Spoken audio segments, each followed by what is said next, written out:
Welcome to Suman TV. నేను మీ anchor Nag. ఈరోజు మనతో పాటు శ్రీధర్ సిసి నుంచి సుధీర్ గారు ఉన్నారు. సో చాలామంది పిల్లలకి సూసైడల్ టెండెన్సీస్ అనేవి వస్తూ ఉంటాయి. పర్టిక్యులర్‌గా ఏజ్ ఫ్యాక్టర్ 20-25 సంవత్సరాల మధ్యలో ఉండేటువంటి పిల్లలకి. పేరెంట్స్ ఏమనుకుంటారంటే బయట హాస్టల్స్‌లోనూ లేదంటే ఇన్‌స్టిట్యూట్‌కి పంపించేటప్పుడు పెద్దగా అబ్జర్వ్ చేయకపోవచ్చు. బట్ ఒక పిల్లాడు ఇంట్లో వాళ్ళకి తెలియకుండా సూసైడ్ అటెంప్ట్ చేసుకొని చనిపోయారు అనంటే దానికి కారణాలు మేజర్‌గా ఏముంటాయి? అనేది ఈరోజు మనం సుధీర్ గారి మాటలోనే అడిగి తెలుసుకుందాం. నమస్తే అండి. నమస్కారం.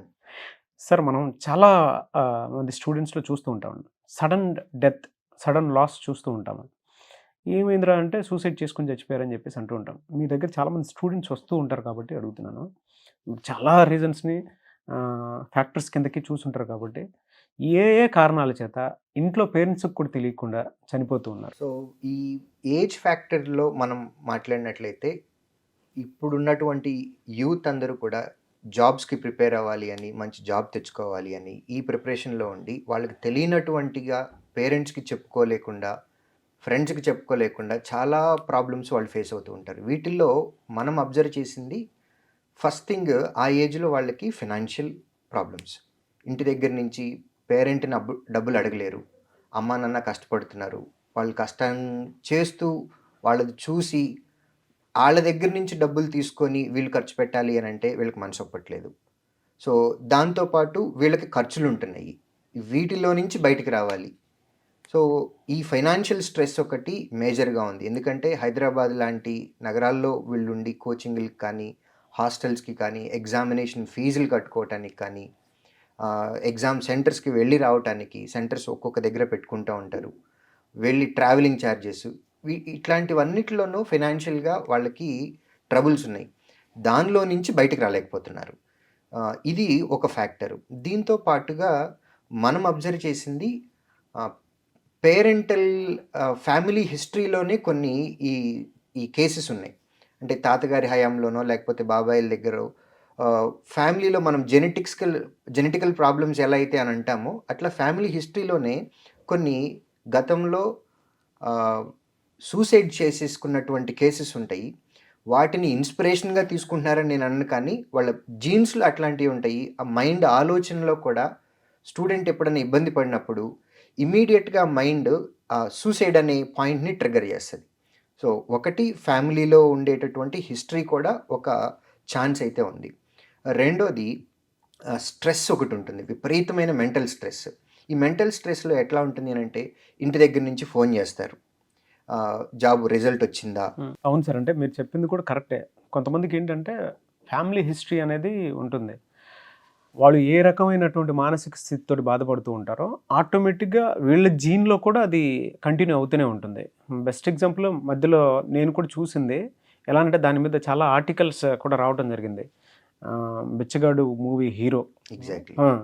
వాళ్ళ డాటర్ చనిపోయిన తర్వాత ఫ్యామిలీ హిస్టరీకి వెళితే హీరో వాళ్ళ ఫాదరు సూసైడ్ చేసుకొని చనిపోయారు. హ్యాంగ్ చేసుకొని. దాని తర్వాత మనవరాలు కూడా అలానే చనిపోయారు. అంటే ఆ ఫ్యామిలీ మొత్తానికి పలానాది ఉండే అవకాశం ఉంది అని సైకాలజిస్టులు, సైకోథెరపిస్టులు దాని మీద కొన్ని ఆర్టికల్స్ రావడం జరిగిందనమాట. పిల్లల్లో తెలియకుండానే ఎలా అనంటే మీరు ఇంట్లో పానిక్ పొద్దాక అవుతూ ఉంటే పిల్లలకు కూడా అదే పానిక్ తోటి బ్రతికే అవకాశం ఉంటుంది. మీరు ఏ విధంగా అయితే భయపడుతూ ఉంటారో పిల్లలు కూడా అలానే భయపడుతూ ఉంటారు. మీరు ఏ విధంగా అయితే బిహేవ్ చేస్తూ ఉంటారో కొంతమంది ఇన్సానిటీలోకి వెళ్ళిపోతూ ఉంటారు. చాలా ఉన్మాదంలోకి వెళ్ళిపోతూ ఉంటారు. అంటే దాన్ని ఎక్కడ అన్‌కంట్రోల్డ్‌గా. సో, పిల్లల్లో అది కూడా ఉండే అవకాశం ఉంటుంది. ఎక్కువ ఆవేశం ఉండి దేన్ని తీసుకోలేని పరిస్థితిలో ఉన్నప్పుడు వెంటనే సూసైడల్ టెండెన్సీలోకి వెళ్ళిపోయే అవకాశం మాత్రం డెఫినెట్‌గా ఉంటుంది. మీరు చెప్పింది మాత్రం నిజం సార్ అది. ఫ్యామిలీ హిస్టరీలో కూడా ఉంటుంది. యెస్. సో, ఫ్యామిలీ హిస్టరీలో ఇది మీరు చెప్పినట్లుగా జెనెటికల్‌గా, సైంటిఫికల్లీ ఇది ప్రూవ్డ్. దీంతో పాటు మనం పెరిగిన వాతావరణంలో జరుగుతున్నటువంటి ఇన్సిడెంట్స్ ఏవైతే ఉంటాయో అవి కూడా ప్రాబ్లమ్ వచ్చినప్పుడు సూసైడ్ చేసుకోవాలి అనే దానికి ప్రేరేపిస్తాయి. దీంతో పాటు సైంటిఫికల్‌గా ప్రూవ్ అయినటువంటి ఇంకొకటేంటి అనంటే, మనం ఈ ఫర్ ఎగ్జాంపుల్ మనం ఇంట్లో ఉంటున్నాము. ఇంట్లో ఉన్నప్పుడు మన చుట్టూ ఉన్నటువంటి రంగు మేజర్ వైట్ కలర్‌లో గనక మనం ఉన్నట్లయితే గనక, ఆ వైట్ కలర్ కూడా సూసైడల్ టెండెన్సీస్‌ని ఇంక్రీజ్ చేస్తదని సైంటిఫికల్‌గా కూడా ప్రూవ్ అయింది. సో, సైన్స్ పరంగా గూడా మనకి సూసైడల్ టెండెన్సీస్ వస్తాయనేది ఫ్యాక్ట్ ఇక్కడ. దీంతో పాటు మెంటల్ హెల్త్ ప్రెషర్స్ అని అన్నప్పుడు పేరెంట్ ఫోన్ చేసి అడుగుతూ ఉంటారు. ఎగ్జామ్ రాశారు కదా, రిజల్ట్ వచ్చింది, ఏమైంది, పక్కన వాళ్ళకి వచ్చింది, నీకు రాలేదు, ఇట్లా కంపారిజన్స్. దీంతో పాటు వీళ్ళ ఫ్రెండ్ గ్రూప్గా చదువుకుంటూ ఉంటారు. ఒక హాస్టల్లోనో లేకపోతే ఒక రూమ్లోనో కోచింగ్ సెంటర్కి వచ్చినప్పుడు గ్రూప్ ఫామ్ అవుతుంది. గ్రూప్గా ఉన్నప్పుడు ఒక 5 గ్రూప్గా ఉన్నారు, 5గురిలో 4కి వచ్చినాయి, వీడు ఒక్కడికి రాలేదు. సో మెంటల్లీ ఆ ప్రెషర్ తీసుకోలేకపోతున్నారు. పక్కన వాళ్ళకి వచ్చినాయి, నాకు రాలేదు, కంపారిజన్. పేరెంట్స్తో పాటు మనం ఫంక్షన్స్కి ఎక్కడికన్నా వెళ్ళాము, ఇప్పుడు రోజున ఏదైనా ఫంక్షన్కి వెళ్ళాము అని అంటే ఎదుటి వాళ్ళని యంగ్ ఏజ్ టీనేజ్లో ఉండి గ్రాడ్యుయేషన్ అయిపోయి ఒక స్టూడెంట్, ఒక రిలేటివ్ ఎవరన్నా వాళ్ళకి కనపడినట్లయితే ఇమ్మీడియట్గా ఎలా ఉన్నావు అనే క్వశ్చన్ కంటే ముందు ఏం చేస్తున్నావు అనే క్వశ్చన్ వస్తుంది. సో ఈ క్వశ్చన్స్ని ఎక్కువ రిపీటెడ్గా వినటము, దానికి వీళ్ళ నోట్లో నుంచి నో అనే సమాధానం చెప్పటం. ఎందుకంటే ఇప్పుడున్న జనరేషన్కి ఫెయిల్యూర్స్ని తీసుకోవటం అనేది చాలా కష్టంగా ఉంది. In fact life is majorly full of failures. సక్సెస్లు చాలా అరుదుగా చూస్తూ ఉంటాం. మా గురువుగారు చెప్పారు, మన డే స్టార్ట్ అవటం కూడా ఫెయిల్యూర్తోనే స్టార్ట్ అవుతుంది అని. ఎలా అని అడిగితే, నువ్వు ఇంకొంచెం గంట సేపు పడుకొని ఒక గంట తర్వాత లెగుద్దాము అని అనుకుంటావు, కానీ నీకేదో పని ఉంటుంది, నువ్వు ఖచ్చితంగా లెగవాలి. సో నీ విష్ ఒకటి ఉంది, కానీ నువ్వు అది ఫుల్ఫిల్ చేయలేకుండా నీ పని కోసం నువ్వు లెగుస్తున్నావు. నీకు ఇవాళ బ్రేక్ఫాస్ట్లో అదర్ బ్రేక్ఫాస్ట్ ఏదో తినాలి అని అనుకున్నావు, పూరి తినాలి అని అనుకున్నావు, కానీ ఇంట్లో అమ్మ లేకపోతే వైఫ్ ఇడ్లీ చేసి పెట్టారు. నీ విష్ ఒకటి ఉంది, కానీ జరుగుతున్నది ఇంకొకటి. సో ఇట్లాంటివి కూడా చిన్న చిన్న ఫెయిల్యూర్సే. లైఫ్లో మనకి మేజర్గా ఫెయిల్యూర్స్ ఎక్కువ అవుతాయి, సక్సెస్లు చాలా తక్కువ ఉంటాయి. ఆ సక్సెస్ల కోసమే మనం పనిచేయాలి. ఈ జర్నీలో మన నోట్లో నుంచి నోలు చెప్పటానికి కొంతమంది ఇబ్బంది పడుతూ ఉంటారు. అవి రిపీటెడ్గా చెప్పేటప్పటికి మెంటల్లీ వాళ్ళు ప్రెషర్ తీసుకోలేకపోతున్నారు. దాంతోపాటు ఎగ్జామ్స్కి రాస్తారు, ఇది ఫేజ్ వైజ్గా ఉంటుంది. ప్రిలిమినరీ ఎగ్జామ్, మెయిన్స్ ఎగ్జామ్, తర్వాత ఇంటర్వ్యూ. అన్నీ క్లియర్ చేసుకుంటూ వెళ్ళినట్లయితే ఒక 8 మంత్స్ తర్వాతనో 9 మంత్స్ తర్వాతనో సక్సెస్ఫుల్గా మనకి ఆఫర్ లెటర్ అనేది, జాయినింగ్ లెటర్ అనేది వస్తుంది.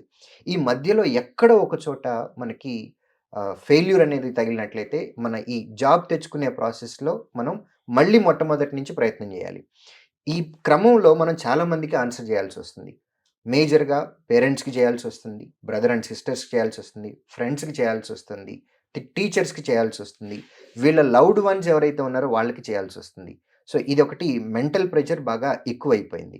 దీంతోపాటు సోషల్ ఐసోలేషన్ కూడా ఈ మధ్య కాలంలో వన్ ఆఫ్ ది ఫ్యాక్టర్గా ఉంది. ఎందుకంటే మంచి కోచింగ్ కోసమనో లేకపోతే బెటర్ టీచింగ్ స్కిల్ ఉన్నటువంటి టీచర్ కోసమో లేకపోతే రకరకాల రీజన్స్ వల్ల పేరెంట్స్ని వదిలేసి, పేరెంట్స్కి దూరంగా స్టూడెంట్స్ ఇంటర్మీడియట్ హాస్టల్లో చదువుతారు, డిగ్రీ హాస్టల్లో చదువుతారు, తర్వాత ఇప్పుడు కోచింగ్ కోసమని వేరే వేరే ప్లేసెస్కి పేరెంట్స్కి దూరంగా ఉంటున్నారు. ఇక్కడికి వచ్చి హాస్టల్స్లో కానీ లేకపోతే రూమ్స్లో కానీ ఉంటున్నారు. సో వారికి ఎవరితోనూ మాట్లాడాలి, వాళ్ళకి లోపల ఏదైనా బాధ వచ్చింది, బాధ ఎప్పుడైనా సరే ఇంకొక మనిషితోటి చెప్పుకున్నప్పుడు తీరుతుంది. ఆ బాధలు చెప్పుకోవటానికి మనుషులు ఎవరు లేకుండా ఉంటున్నారు. సోషల్గా వాళ్ళు ఐసోలేట్ అయిపోతున్నారు. మన మనిషిలో ఒక బాధ ఏదైనా ఉంది అని అనుకున్నప్పుడు అది పక్కన వాళ్ళతో పంచుకున్నప్పుడు ఆ బాధని ఫస్ట్ థింగ్ మనసులో నుంచి మనం బయటకు వ్యక్తపరుస్తున్నాం కాబట్టి ఒక బాధ అనేది కొంచెం తగ్గుతుంది. రెండోది, దానికి సొల్యూషన్ మన దగ్గర లేకపోతే మనం ఎవరితోటైతే పంచుకున్నామో వాళ్ళ దగ్గర నుంచి కూడా మనకు సొల్యూషన్ వచ్చే ఛాన్స్ ఉంది. సో ప్రాబ్లంలో నుంచి మనం బయటకు రావచ్చు. అలా బయటకు రాలేక సోషల్గా ఇండిపెండెంట్ అయిపోయి, ఇండిపెండెంట్ వేరు, మరలా ఇక్కడ ఇండిపెండెంట్ కాకుండా ఐసోలేట్ అయిపోతున్నారు. స్వేచ్ఛ వేరు. సింగిల్గా ఒక రూమ్లో కూర్చొని మనం ఉంటే దానిలో నుంచి మనకి కొత్త కొత్త ఆలోచనలు అనేవి పుడతాయి. ఒంటరితనము అంటాము దాన్ని. అలా కాకుండా ఇక్కడ ఐసోలేట్ అయిపోతున్నారు. ఐసోలేట్ అయిపోయినప్పుడు ఏంటి అని అంటే మైండ్ మీద ప్రెషర్ ఎక్కువ అవుతుంది. ఒక ప్రాబ్లంకి ఇంకొక ప్రాబ్లము లింక్ లేకుండా, సంబంధం లేకుండా ఒకదానికొకటి ఆలోచించుకుంటూ స్ట్రెస్ ఫీల్ అయిపోతున్నారు. సో ఐసోలేట్ అవటం అనేది కూడా వన్ ఆఫ్ ది ఫ్యాక్టర్ అని అనుకోవచ్చు. రెండోది కంపారిజన్ అనేది వస్తుంది.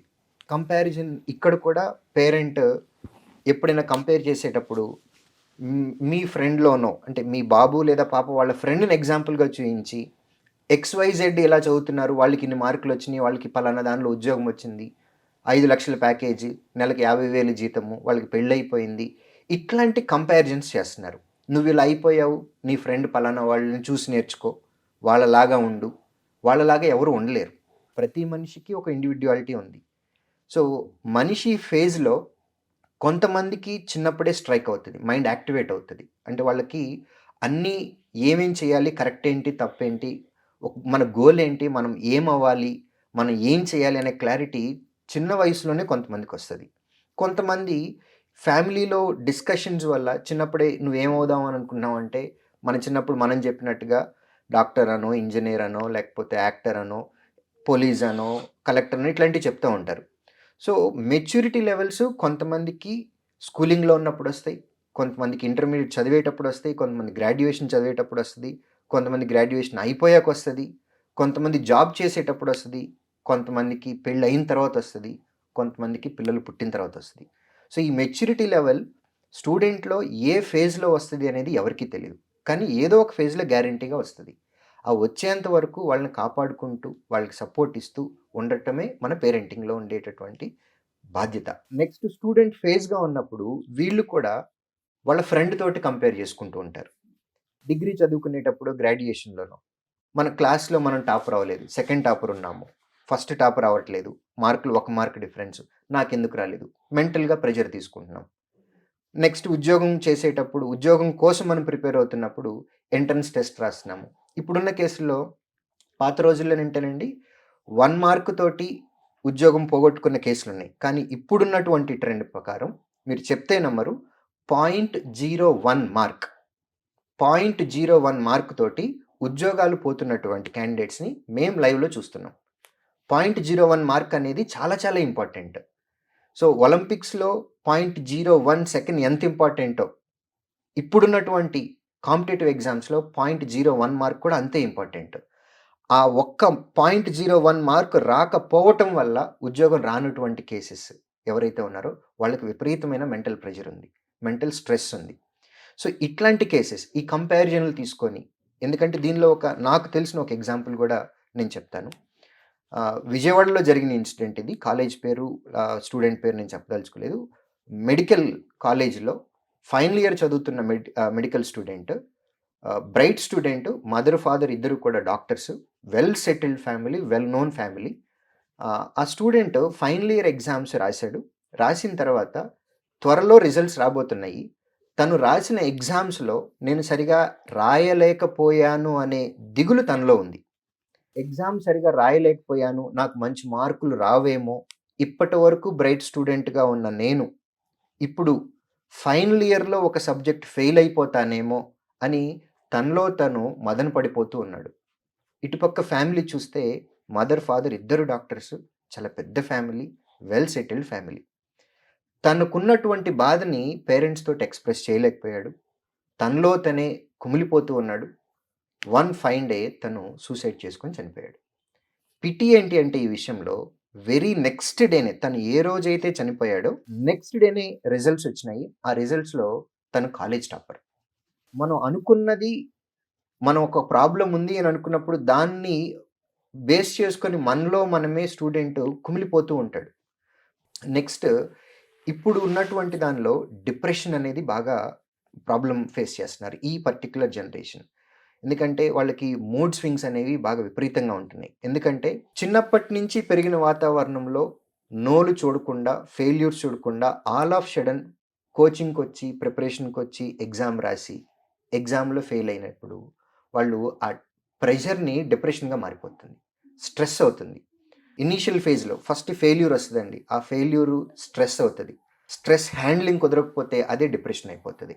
ఈ డిప్రెషన్లోకి వెళ్ళిపోయి పిల్లలు ఎట్లాంటి పరిస్థితుల్లోకి వెళ్ళిపోయారంటే, ఇంకా నా వల్ల కాదేమో, నేను చేయలేనేమో, నేను చేతగాని వాళ్ళలాగా ఉండిపోతున్నాను, ఇప్పటి వరకు నేను అన్నిట్లోనూ ఫస్ట్ వచ్చాను, ఇప్పుడు నేను ఫెయిల్ అవుతున్నాను, నా టైం బాగాలేదు, పేరెంట్స్కి ఎలా సమాధానం చెప్పుకోవాలి, ఇట్లాంటివన్నీ కూడా వన్ బై వన్ స్ట్రెస్ లాగా యాడ్ అయిపోయి ఈవెన్చువల్గా అది డిప్రెషన్లోకి వెళ్ళిపోయి సింగిల్గా ఉన్నప్పుడు లేదా ఏదో ఒక వీక్ మూమెంట్లో సూసైడల్ టెండెన్సీస్లోకి వెళ్ళిపోయి సూసైడ్ చేసేసుకుంటున్నారు. ఇది one of the factor. Next యాంగ్జైటీలో మనకి ఎగ్జామ్స్ రాస్తారు, ఏదో ఒక ఫేజ్లో ఫెయిల్ అయిపోతారు. దీనిలో డిఫరెంట్ ఫ్యాక్టర్స్ కూడా ఉంటాయి. ఫర్ ఎగ్జాంపుల్, ఈ ఇయర్లో నోటిఫికేషన్స్ రావట్లేదు, ఇప్పుడు ఆల్రెడీ ఒక ఎగ్జామ్ రాశారు, ఆ ఎగ్జామ్లో వాళ్ళు ఫెయిల్ అయ్యారు. నెక్స్ట్ ఏ ఎగ్జామ్ అనేది టార్గెట్ ముందు కనపడటం లేదు. సో నెక్స్ట్ 3-4 మంత్స్ మనకి ఏ నోటిఫికేషన్స్ కనపడకపోయినప్పుడు అసలు ఈ ఇయర్ నోటిఫికేషన్స్ వస్తాయా రావా? దీనిలో నుంచి యాంగ్జైటీ క్రియేట్ అవుతుంది. దీంతో పాటు నెక్స్ట్ ఏమి దారులు కనపడినప్పుడు మనకి నెక్స్ట్ టార్గెట్ అనేది ఒకటి కనపడుతూ ఉండాలి. అది ఒక నోటిఫికేషన్ లేనప్పుడు ఇంకొక నోటిఫికేషన్ రూపంగానో, లేకపోతే ఏజ్ ఫ్యాక్టర్. ఏజ్ అయిపోతుంది, ఇంట్లో వాళ్ళు ప్రెషర్స్ ఉన్నాయి, నాకు ఏజ్ సరిపోవడం లేదు, ఇంకా నాకు టైం లేదు, నోటిఫికేషన్స్ లేవు, ఎగ్జామ్ రాస్తున్నాను, ఎగ్జామ్లో రిజల్ట్ ఎలా వస్తుంది అనేది దాని మీద కూడా వరి అవుతూ ఉంటారు. సో నెక్స్ట్ మనకి సపోర్ట్ ఏమీ దొరకనప్పుడు మన బాధ హోప్లెస్నెస్ అయిపోతారు. హోప్లెస్నెస్ అయిపోతారు. ఇట్లాంటి కేసులో ఉన్నప్పుడు కూడా స్టూడెంట్కి సూసైడ్ చేసుకుందాము అనే ఫ్యాక్టర్ అనేది ఒకటి ట్రిగ్గర్ అవుతుంది. Yes. నెక్స్ట్ డ్రగ్స్కి అలవాటు పడటము, సిగరెట్లు తాగటము, మందుకు అలవాటు పడటము, వీటిల్లో నుంచి కూడా ఒక పర్టిక్యులర్ తెలియని తనంలో ఒక ఒక మత్తులోకి వెళ్ళిపోతారు. ఎందుకంటే ఇప్పుడు డ్రగ్స్ కానివ్వండి, ఆల్కహాల్ కానివ్వండి, మనిషి అది తీసుకున్న తర్వాత తను ఏం ఆలోచిస్తున్నాడు, తను ఏం చేస్తున్నాడు అనే తెలియని స్టేట్లో ఉంటాడు. అలాంటి అన్కంట్రోల్డ్, ఎగ్జాక్ట్లీ. సో ఈ అన్కంట్రోల్డ్ స్టేట్లోకి వెళ్ళినప్పుడు గతంలో తనకు జరిగినటువంటి అవమానాలు కానివ్వండి, బాధలు కానివ్వండి, ఫెయిల్యూర్స్ కానివ్వండి, ఇవన్నీ గుర్తుకొస్తాయి. గుర్తుకొచ్చి తను ఏం చేస్తున్నాడో ఆ టైంలో తెలియకుండా ఆ టైంలో కూడా సూసైడ్ చేసుకుంటున్నాడు. నెక్స్ట్ చైల్డ్ అబ్యూజెస్ దగ్గర నుండి గతంలో జరిగినటువంటి ఇన్సిడెంట్స్, అది పేరెంట్ దగ్గర నుంచి అవ్వచ్చు, లేకపోతే ఫ్రెండ్స్ దగ్గర నుంచి అవ్వచ్చు, లేదంటే ఆ ఏజ్లో జనరల్గా వాళ్ళకు ఉండేది లవ్ అఫైర్స్. ఆ లవ్ అఫైర్స్లో కూడా నువ్వు అలా నువ్వు ఇలా అని అనుకునే మాటల వల్ల కానివ్వచ్చు, లేదా బాగా నమ్మినటువంటి ఫ్రెండ్ ఒకళ్ళు ఉంటారు, వాళ్ళకి మాట మాట వచ్చి ఫ్రెండ్షిప్ విడిపోయే స్థాయికి వస్తుంది. ఈ కేసుకి వచ్చినప్పుడు ఇట్లా అబ్యూజ్ చేసుకున్నప్పుడు కూడా తెలియని తనంలో ఒక కోపం వచ్చేస్తుంది. క్షణికావేశంలో కూర్చొని మాట్లాడుకుంటే సరిపోతుంది అని అనుకునేటటువంటి ఇన్సిడెంట్స్లో కూడా ఆ క్షణికావేశంలో సూసైడ్లకు కూడా వెళ్ళిపోతున్నారు. ఈ ఏజ్లో ఉన్నటువంటి స్టూడెంట్స్ జనరల్గా ఈజీ మనీకి అలవాటు పడాలి అని అనుకునే మనస్తత్వం పక్క వాళ్ళ దగ్గర నుంచి మనం ఇన్స్పైర్ అయ్యి తెలియకుండా ఈ బెట్టింగ్స్లో పెట్టేస్తూ ఉన్నారు. అది ఆన్లైన్ గేమ్స్ బెట్టింగ్స్ కావచ్చు, లేదంటే ఐపీఎల్ బెట్టింగ్స్ అని, క్రికెట్ బెట్టింగ్స్ అని, ఇట్లా ఆన్లైన్లో బెట్టింగ్స్ పెట్టేస్తున్నారు. బెట్టింగ్స్ పెట్టేటప్పుడు వాళ్ళ దగ్గర డబ్బు లేకపోయినా సరే పక్కన వాళ్ళ దగ్గర అప్పు తీసుకొని అది ఇంట్లో వాళ్ళకి చెప్పలేక ఆ బెట్టింగ్స్లో డబ్బులు పోగొట్టుకొని ఈ ప్రెజర్స్ వల్ల ఏం చేయాలో తెలియని సిచ్యువేషన్ వల్ల కూడా స్టూడెంట్స్ కొంతమంది సూసైడ్ చేసుకుందాము అనే ఈ టెండెన్సీలో కూడా వెళ్ళిపోతున్నారు. దాంతోపాటు పేరెంట్స్ స్టూడెంట్ మీద ప్రెషర్ పెడుతున్నారు. అది జాబ్ గురించి అవ్వచ్చు, జాబ్ వచ్చిన తర్వాత మ్యారేజ్ చేయాలి అని. ఆడపిల్లలకైతే టైం బౌండ్ తోటి మరీ చెప్తున్నారు. 6 months టైం ఇస్తాము, 1 year టైం ఇస్తాము, వెళ్ళి ప్రిపేర్ అవ్వు, జాబ్ తెచ్చుకో, వచ్చినా రాకపోయినా ఆ టైం తర్వాత మ్యారేజ్ చేసేస్తాము. మగపిల్లలకు కూడా అంతే, ఉద్యోగం లేకపోతే నీకు పెళ్ళి కాదు, ఇంకా ఎప్పుడు పెళ్లి చేయాలి, నీ వెనక వేరే వాళ్ళు ఉన్నారు, తమ్ముడు ఉన్నాడు, చెల్లుంది. ఇట్లా జాబ్ గురించి, మ్యారేజ్ గురించి స్టూడెంట్ మీద పేరెంట్స్ సైడ్ నుంచి ప్రెషర్ ఉంది. ఈ ప్రెషర్లో కూడా వాళ్ళది ప్రతి నిమిషం వాళ్ళకి అవే గుర్తొస్తూ ఉంటాయి, అవి వాళ్ళని వెంటాడుతూ ఉన్నాయి. సో ఈ ప్రెషర్స్ ఉండటం వల్ల కూడా కొంతమంది స్టూడెంట్స్కి ఈ సూసైడల్ ఫ్యాక్టర్స్ అనేవి క్రియేట్ అవుతూ ఉన్నాయి వాళ్ళ మైండ్లో. ఎలా సార్ మరి వీటి నుంచి బయటపడాలి అని అంటే అసలు ఏం చేయాలి? ఇప్పుడు వరకు మనం మాట్లాడుకున్నవన్నీ సూసైడల్ రీజన్స్ ఇవన్నీ. వీటిలో నుంచి బయటపడాలి అని అంటే ఏం చేస్తే బాగుంటుంది అనేది నెక్స్ట్ పార్ట్లో చూద్దాం. కామెంట్ సెక్షన్లో పార్ట్ 2 గురించి మాట్లాడుకుందాం. సో పార్ట్ 2 ఎవరికైనా కావాలి అని అడిగితే దానికి సొల్యూషన్స్ మీరు పార్ట్ 2 వీడియోలో చెప్తారు. ఖచ్చితంగా మాట్లాడుకుందాం. సో మీకు ఎవరికన్నా అంటే ఈ రీజన్స్ తోటి మీ పిల్లలు మీకు తెలియకుండా, కొంతమంది ఇళ్ళల్లో తెలియకుండానే ఒక లెటర్ రాసో, లేదంటే సంబంధం లేకుండానో, లేదా ఆన్లైన్లో ఎక్కడో మోసాలు జరుగు మీకు చెప్పలేకను, లేదా లవ్ ఎఫెక్ట్ వల్ల దీంతో కారణాలతో, అంటే ఇప్పుడు సుధీర్ సార్ చెప్పినటువంటి కారణాలు ఏవైతే ఉన్నాయో ఆ కారణాల్లోనే ఒకటి డెఫినెట్గా ఉంటుంది. అది మీరు ఐడెంటిఫై చేయలేకపోవచ్చు, బట్ ఈ వీడియోని మాత్రం ప్రతి టీచర్స్, ప్రతి స్టూడెంట్, ప్రతి ఇళ్లల్లో కనుక దీన్ని వైరల్ చేసి చూపిస్తే ఎక్కువగా మేజర్ ప్రాబ్లం 20 సంవత్సరాల నుంచి 25 సంవత్సరాల వరకు పిల్లలు పడేటువంటి మానసిక వేదనది. సో ప్రతి ఒక్కరూ తెలుసుకోండి, ఎందుకు చనిపోతున్నారు, ఆ టెండెన్సీలోకి ఎందుకు వెళ్ళిపోతున్నారు, ఒక్కసారి దాంట్లోకి వెళ్ళిపోయినా కూడా సూసైడ్ ఎందుకు చేసుకుంటున్నారు అనేటువంటి కారణాలు ఈ వీడియో త్రూ తెలుస్తుంది. కారణాలు ఇవి. దాని నుంచి ఎలా బయటపడాలి అని అంటే మీకు కనుక పార్ట్ 2 కావాలంటే కింద కామెంట్ బాక్స్లో పోస్ట్ చేయండి, మాకు ఇది కావాలి పార్ట్ 2, దీనికి డెఫినెట్గా సొల్యూషన్ కావాలి, పిల్లల్ని ఎలా పెంచాలి, ఎలా బయటికి తీసుకురావాలి అనేటువంటి ఆలోచన కనుక మీకు ఉంటే పేరెంట్స్ అయినా టీచర్స్ అయినా సరే పార్ట్ 2 కావాలని కింద కామెంట్ బాక్స్లో మాత్రం డెఫినెట్గా పోస్ట్ చేయండి. నేను సుధీర్ సార్తో మాత్రం మాట్లాడి చేస్తాను. ఎలా సార్ అంటే ఇన్ని రీజన్స్ మీరు ఎలా రీసెర్చ్ చేసి తెలుసుకోగలిగారు? ఇప్పుడు నేను చెప్పిన రీజన్స్ అన్నీ కూడా పర్సనల్ ఎక్స్‌పీరియన్స్‌లో నుంచి వచ్చినాయనండి. ఎందుకంటే మనం రోజు స్టూడెంట్స్ తోటే ఉంటాము. ఉదయం నుంచి సాయంత్రం దాకా. వీళ్ళతోటి మాట్లాడుతూ ఉన్నప్పుడు నేనొక్కడినే కాదు, నా టీమ్ మొత్తం శ్రీధర్ సీసీలో ఉన్న టీమ్ అంతా కూడా ఫ్రెండ్లీగా ఉంటారు. స్టూడెంట్స్ తోటి డిస్కస్ చేస్తూ ఉంటారు. వాళ్ళకేదైనా ప్రాబ్లమ్స్ వచ్చినప్పుడు ఆ ప్రాబ్లమ్స్‌లోంచి వాళ్ళని ఎలా బయటికి తీసుకురావాలి అనే మెంటల్ సపోర్టు, వాళ్ళకి ఎప్పటికప్పుడు ఎంకరేజ్‌మెంటు, అవసరమైతే పేరెంట్స్ తోటి కూడా మాట్లాడి వాళ్ళతోటి కౌన్సెలింగ్ ఇప్పించడము.